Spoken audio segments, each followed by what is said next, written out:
vuelta y ahora vamos con Juan Musi y Manuel Somoza, que nos tienen la agenda para esta semana en el sector de los negocios y las finanzas.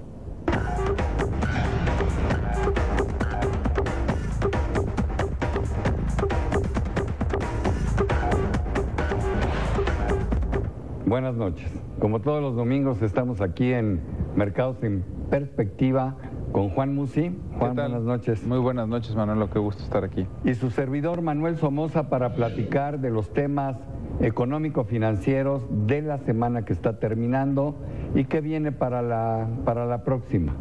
Yo diría que fue una semana interesante. Las bolsas en Estados Unidos no tuvieron un buen comportamiento, realmente tuvieron rendimientos negativos, no muchos, pero estuvieron en rojo, a pesar de que los datos económicos fueron francamente buenos.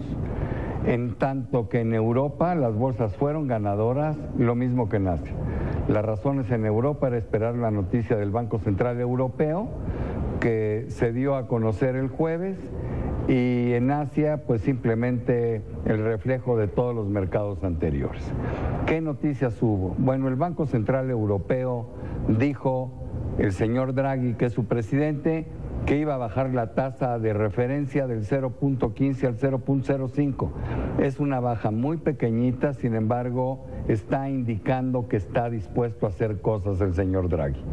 El primer efecto que tuvo esta medida fue que se devaluó el euro con respecto al dólar y ahora ya tenemos un euro a 1.29 sobre dólar. Hay que recordar que eso venía más o menos desde niveles de 1.40. En segundo lugar, en Estados Unidos salieron los datos del empleo. Muy malo el dato del empleo que salió el viernes, 142,000 empleos cuando se estaban estimando 220,000. Es el dato más bajo que ha tenido en bastantes meses la creación de empleos. Sin embargo, las bolsas no le hicieron mucho caso y mantuvieron unas alzas moderadas. ¿Qué más tenemos? Banco de México tuvo su reunión, el Banco Central mexicano dejó las tasas de interés a niveles del 3% y además hubo un comentario muy importante porque Banco de México dijo, no voy a bajar las tasas de interés porque estamos viendo signos de recuperación en la economía mexicana. Bueno, y eso pues nos tiene que dar francamente muchísimo gusto. En el caso de Europa, las bolsas se fueron alentadas también por un supuesto cese al fuego entre Rusia y Ucrania, fue lo que más las animó, independientemente de la noticia del Banco Central Europeo. Aunque sí me gustaría comentar que lo más importante que esperábamos no lo dijo el señor Draghi.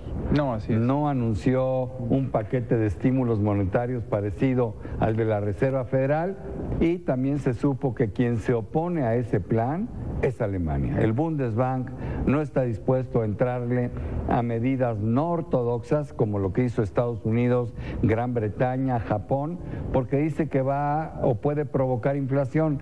La verdad sea dicha, hasta hoy no hay inflación ni en Japón, ni en el Reino Unido, ni en los Estados Unidos, pero bueno, pues el Bundesbank ha mantenido esa postura ya desde hace mucho tiempo y no sabemos finalmente si lo van a lograr. Entre tanto, la economía europea la está pasando muy difícil, puede llegar a una deflación, hay un crecimiento de nada, en fin, algo se va a tener que hacer. Ojalá y logre el señor Draghi convencer a sus colegas. Eso es lo más interesante que tuvimos en la semana, pero Juan, ¿qué nos platicas de la agenda que tenemos y que empezará mañana? Sí, fíjate que la agenda, a diferencia de la semana anterior, no está tan nutrida.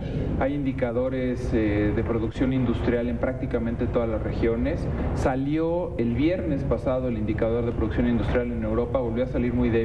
Y simplemente hay que comentar, nada a lo que tú dices, nos sorprende con la baja de tasas, porque también la tasa de depósitos entre bancos en Europa se vuelve más negativa. Ya es muy importante. -0.10. O sea, los sobrantes de los bancos comerciales que depositen en el Banco Central Europeo tendrán un castigo en lugar de un premio. Era que es de la menos tasa de 0.10 interés, ¿no? y lo sube a menos 0.20. Sí, ¿no? esto es importante. Y también por eso vimos devaluarse el euro. Ahora, yo en defensa del señor Draghi y un poco lo que comentabas de que el Bundesbank se opone y tal, cuando los proyectos de recompra de bonos en Estados Unidos se platicaban, en el Reino Unido, en Japón, etcétera, era cosa de ponerse de acuerdo localmente y se implementaba, ¿no? Es decir, era una decisión del país. En el caso del Banco Central Europeo tienes que poner de acuerdo a todos los países miembros. Pues son 18 nada más. Es mucho más muy difícil, ¿no? muy complicado. Entonces, eso en beneficio del señor Draghi, aunque ya dijo que en octubre va a precisar y va a dar detalles de un programa de recompra de bonos, ¿no?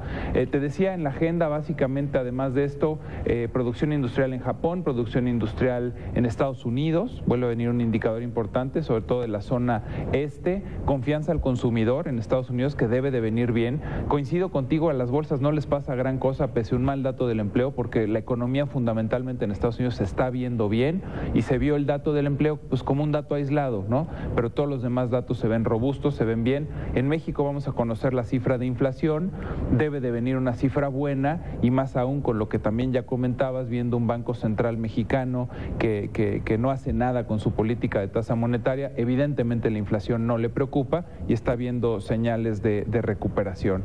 Entonces la agenda, te digo, no está tan nutrida y simplemente pues ver si se logra concretar este tema geopolítico que también comentabas, en donde pues sí podemos ver formalmente o sí punto final al tema Ucrania-Rusia. Y que sea una paz duradera, ¿no? Sí, creo que eso el mercado lo está descontando, pero no está ya de facto, ¿no?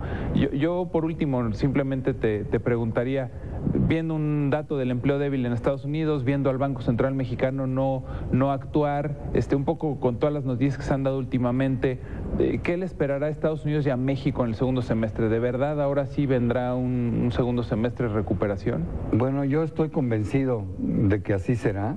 En Estados Unidos la economía sigue fuerte, van a tener un año de un crecimiento del 1.9%, pues porque la aritmética no da, teniendo un primer trimestre negativo, por bien que estuvieran los demás en el año, sí, fue pues pésimo, se perdió mucho, fue pésimo. En el caso de México yo sí veo signos de recuperación, creo que el segundo semestre va a ser mucho mejor, subrayo, que el primer semestre.